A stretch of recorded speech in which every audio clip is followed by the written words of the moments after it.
Кудайдын чакырыгы 27 май.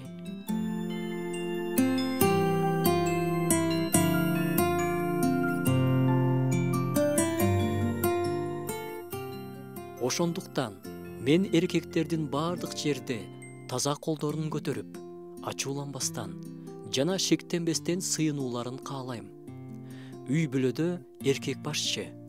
Үй бүлөнүн курсагын тойгузуу, кийинтүү, керектүүлөр менен камсыз кылуу гана эмес, эркек үй бүлөнүн руханий абалы үчүн да жооптуу.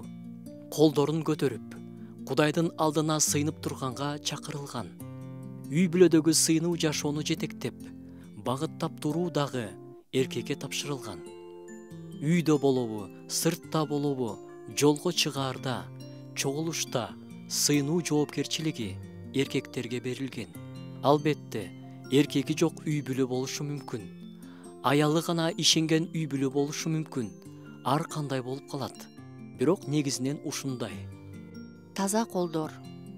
Сыйынуучунун күнөөгө батпаган колдору ички жан дүйнөнүн тазалыгы тууралуу айтып жатат. Таза колдор таза жүрөктүн белгиси. Жазууда Ишая пайгамбардын китебинде мындай олуттуу сөздөр бар. Колуңарды сунганыңарда силерди көрбөш үчүн көзүмдү жумуп алам. Канчалык жалынып жалбарсаңар да мен укпайм. Анткени силердин колуңар канга толгон. Чыгуу жолу бирөө гана. Жуунгула, тазалангыла. Менин көз алдымда жаман иштерди кылбагыла. Жамандык кылганыңарды токтоткула. Жакшылык кылганды үйрөнгүлө. Чындыкты издегиле. Эзилгендерди куткаргыла. Жетимдерди коргогула. Жесирлерге болушкула. Ошондон кийин гана келгиле. Ошондо талкуулап көрөбүз, дейт Теңир. Эгерде силердин күнөөлөрүңөр кыпкызыл болсо, мен аны аппак кардай агартам. Эгерде кочкул кызыл болсо, мен аны ак чөндөй агартам. Эгерде тилимди алууну каалап, мени уксаңар, анда жердин ырыскысынан жейсиңер.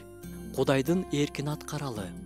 Бардык мүмкүн болгон жердин баарында колдорун эркектер сыйынууда жайышсын. Таза колдорун жайышсын.